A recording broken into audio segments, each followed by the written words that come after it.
मरहम बना दिया। और मरहम हम सब लोगों के लिए, जो हमारे को तकलीफ है, जो हमारे को प्रॉब्लम है, जो दुख है, जो भी हमारी दुविधा है, उसको मिटाने के लिए शरीर का मरहम बनाया। कहा है अपनापन, अपनेपन का अपनापन अक्सर देते हैं, अपने तन का मरहम बनकर ये जख्म सभी भर देते हैं। हिम्मत के धागे टूटे तुम इनके पास चले आना। हिम्मत के धागे टूटे तुम इनके पास चले आना। ये हौसलों के दर्जी हैं, मुक्त रफू कर देते हैं। ये हौसलों के दर्जी हैं, मुक्त रफू कर देते हैं। ऐसे हमारे दयालु दुर्गा महाराज हैं। जाने के बाद में भी आज अपने बच्चों को सत्संग की खुराक हम सबको बुला करके एकत्रित करके दे रहे हैं। और भक्ति मार्ग ऐसा मार्ग है प्रेमियों, शास्त्र कहता है आवश्य ही भोक्तव्यम उत्तम कर्म शुभाशुभम ना भुक्तम किएते कर्म जन्म कोटि। अवश्य ही हमको तुमको सबको अपने अपने कर्मों का फल भोगना पड़ता है। ये शास्त्र कहता है ना भुक्तम कर्म जन्म कोटि सतैर्पी, बगैर भोगे कर्मों के फल से छुटकारा नहीं होता है, चाहे इसके लिए करोड़ों जन्म क्यों ना लेना पड़े। हम सब जानते हैं अगर कोई दुख हो तो हम कहते हैं हमारे ही प्रारब्ध का कोई खेल है, जो हमने किया है वो ही हम भर रहे हैं। और शास्त्र भी ऐसा कहता है, लेकिन भक्ति मार्ग ऐसा है प्रेमियों, ये भी शास्त्र का प्रमाण है कि उल्टा नाम जपा जग जाना, वाल्मीकि भय ब्रह्म समाना। रत्नाकर डाकू जिसका काम डाका डालने का, जिसका काम लोगों को परेशान करने का, लेकिन संत महापुरुषों की जब दया हुई, जब कृपा हुई, जब इनकी छत्र छाया हुई, तो वाल्मीकि भय ब्रह्म समाना। हजारों जन्मों का किया हुआ पाप भक्ति में प्रवेश करते ही खत्म हो गया और वाल्मीकि ब्रह्म के समान बन गए। भक्ति मार्ग ये वो भक्ति मार्ग है प्रेमियों, ये छोटी मोटी बात नहीं है। हम सब इसीलिए हमको सौभाग्यशाली कहा जाता है कि हम सब सौभाग्यशाली हैं। और ये संत महापुरुष कितने दयालु हैं, कितनी कृपा करते हैं। मोरे मन प्रभु अस विश्वासा, राम से अधिक राम कर दासा। भगवान के भगत कहते हैं कि मेरे मन में ऐसा विश्वास है कि राम से अधिक ये राम के दास जो संत महापुरुष हैं, जो एक डाकिया का काम करते हैं, डाकिया का काम करते हैं, उनका पैगाम लेकर के आते हैं, तो राम से अधिक राम कर दासा। राम के दास तो उनसे भी बड़े हैं। राम सिंध घन सज्जन धीरा, राम सागर के समान है, सज्जन धीरा। और आप सब भगत जो धीर पुरुष है, जो भक्त है, चंदन तर हर संत समीरा। जिस प्रकार से चंदन का वृक्ष बड़ा खुशबूदार होता है, सागर बहुत गहरा होता है, लेकिन सागर हमारे पास आकर के हमारी प्यास थोड़ी बुझा सकता है। बादल में वो पावर है कि उसी सागर का पानी ला करके हम सब के खेतों में, हम सब के घरों में, हम सब की प्यास बुझाते हैं। और एक विशेषता और है कि सागर का पानी खारा होता है और बारिश का पानी मीठा होता है। राम सिंध घन सज्जन धीरा, चंदन तर हर संत समीरा। और भगवान चंदन का वृक्ष है जो हर समय खुशबू देते रहते हैं। भगवान चंदन का वृक्ष है, हर समय खुशबू देते हैं, लेकिन खुशबू एक जगह से दूसरी जगह नहीं जा सकती। कैसे चली जाएगी भाई? यहाँ है तो यही रहेगी, है? संत समीरा। और ये संत भगवान है, संत महापुरुष है, भगवान के इर्द गिर्द जाते हैं, पास जाते हैं और वहां से आकर के ये समीर का काम करते हैं, हवा का काम करते हैं। वहां की खुशबू ला करके ये मंच से उस खुशबू को फैलाते हैं। इसलिए संत महापुरुष बड़े दयालु हैं, बड़े कृपालु हैं।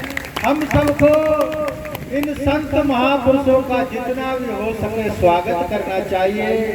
इन संत महापुरुषों का जितना भी हो सके उतना श्रद्धा भाव के साथ वेलकम करना चाहिए, इनकी सेवा करनी चाहिए। क्योंकि ऐसा बोला है शास्त्र में, यमराज ने कहा नचिकेता को, उत्स्थित जागृत प्राप्त वरान निबोधत, क्षुरस् धारा निष्ठा दुरत्या, दुर्गम पथस्थ तत् कवियो वदन्ति। यमराज कहते हैं, हे नचिकेता उठो और जागो। उत्स्थित जागृत प्राप्त वरान निबोधत, उठो और जागो और तत्वदर्शी संत महापुरुषों की शरण में जाओ। ये भी कह सकते कि माँ बाप की शरण में जाओ, हैं? ये भी कह सकते कि भगवान की शरण में जाओ, लेकिन तत्वदर्शी महापुरुष की शरण में जाओ, जिन्होंने निरंतर भगवान का भजन करके उस परमात्मा को प्राप्त किया है, वो ही आपको प्राप्त करा सकता है। सो जाने जय देव जनाई और जाने तुम्हें जाई। आप उनकी शरण में जाओ और सेवा करके, पूजा करके उनकी कृपा का प्रसाद लो और उनसे भवसागर से पार जाने का रास्ता पूछो। क्योंकि संत महापुरुषों ने और शास्त्रों ने ऐसा वर्णन किया है कि क्षुरस् धारा निष्ठा दुरत्या,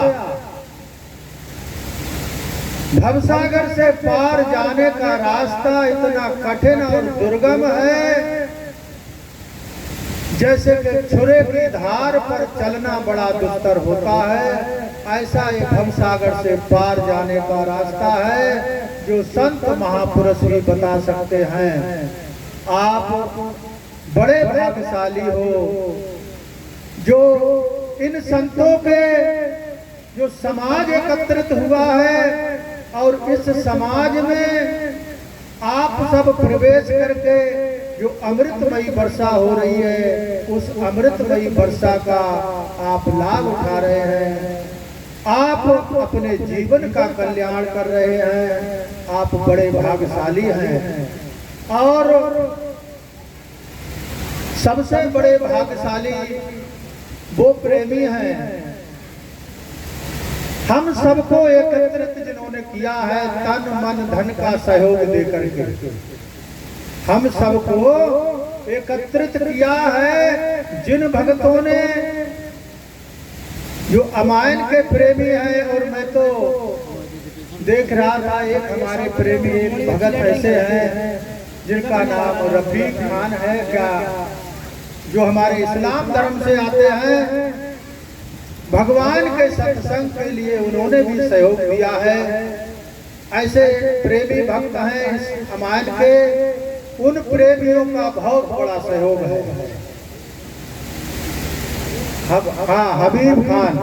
हबीब खान हमारे भैया हैं, ऐसे प्रेमी भगवत प्रेमी हैं जिनकी इन समाज को जोड़ने का, सत्संग को करवाने का, संतों को बुलाने का सहयोग रहा है। जिन प्रेमियों का, उन प्रेमियों के लिए दद्दा गुरु महाराज से और नंगली गुरु महाराज से यही प्रार्थना है, उनके जीवन में हमेशा खुशियां बरसाते रहें और उनके जीवन में हमेशा इस तरीके का उनका जीवन रहे, परिवार हर समय खुशियों से भरा रहे, हंसता खेलता रहे। प्रेमियों, गीता का एक श्लोक है, ईश्वरा सर्वभूतानां हृदय देशे अर्जुन तिष्ठति, भ्राम्यं सर्वभूतानि यंत्रारूढ़ानि माया।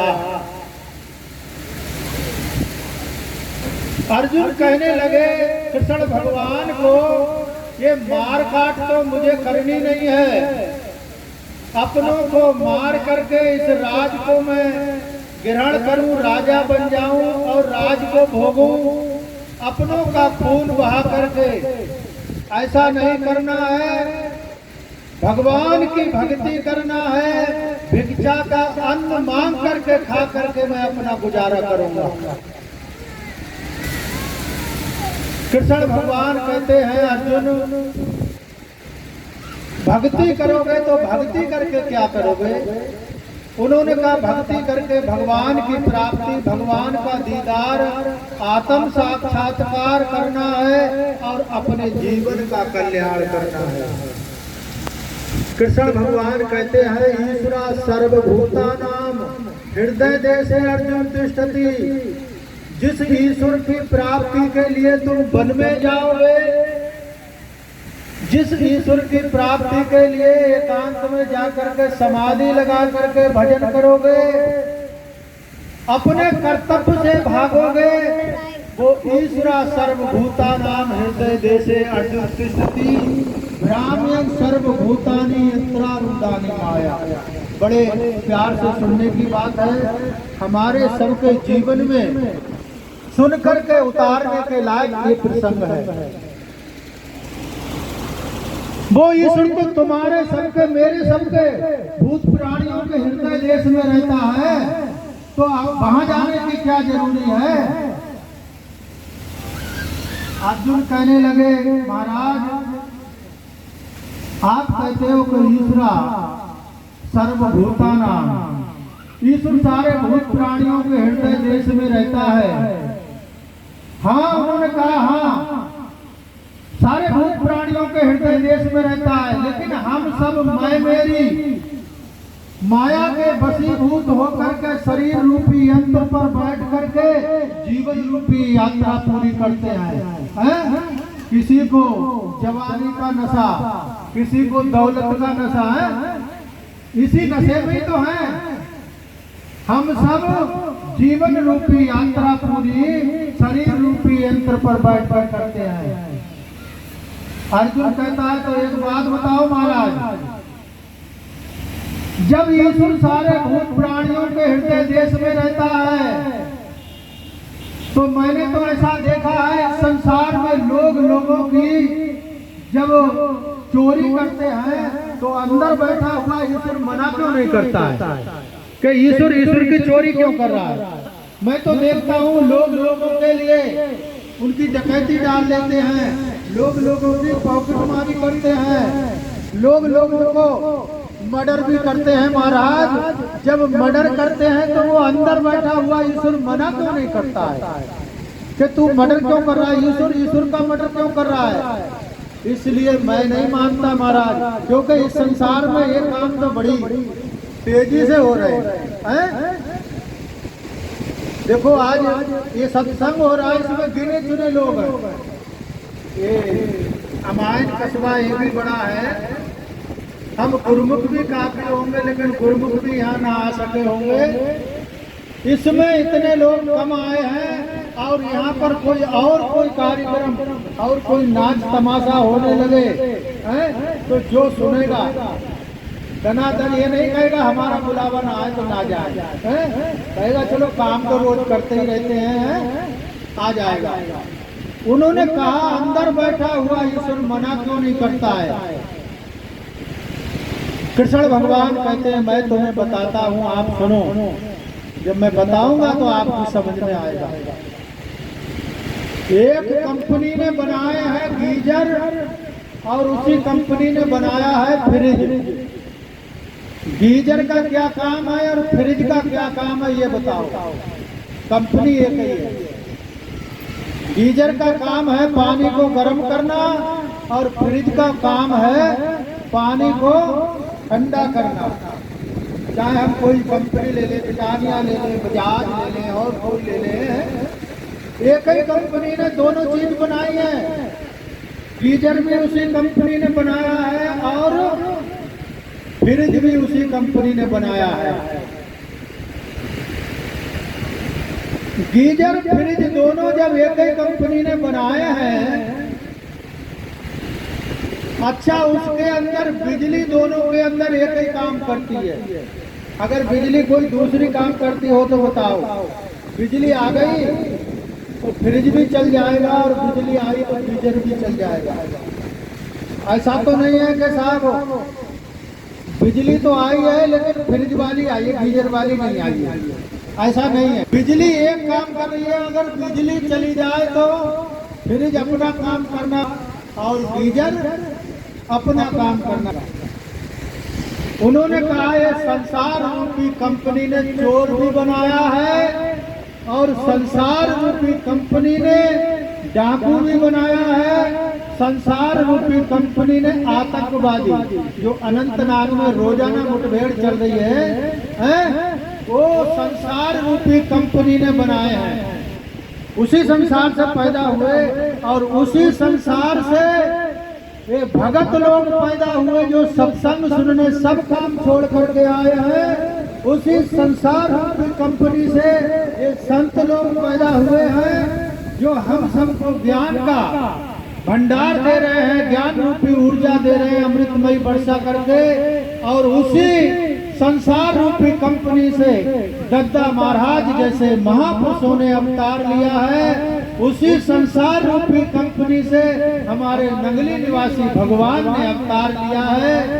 क्योंकि अगर जिस दिन वो बिजली चली जाए, परमात्मा रूपी बिजली चली जाएगी, उस दिन चोर चोरी करना छोड़ देगा, उस दिन भगत सत्संग सुनना छोड़ देंगे, उस दिन ये संत महापुरुष सत्संग करना छोड़ देंगे और उस दिन पंच भौतिक शरीर को छोड़ करके, जीवन लीला को छोड़ करके, समाप्त करके दद्दा महाराज भी चले गए। ये संसार रूपी कंपनी से सब लोग पैदा हो रहे हैं।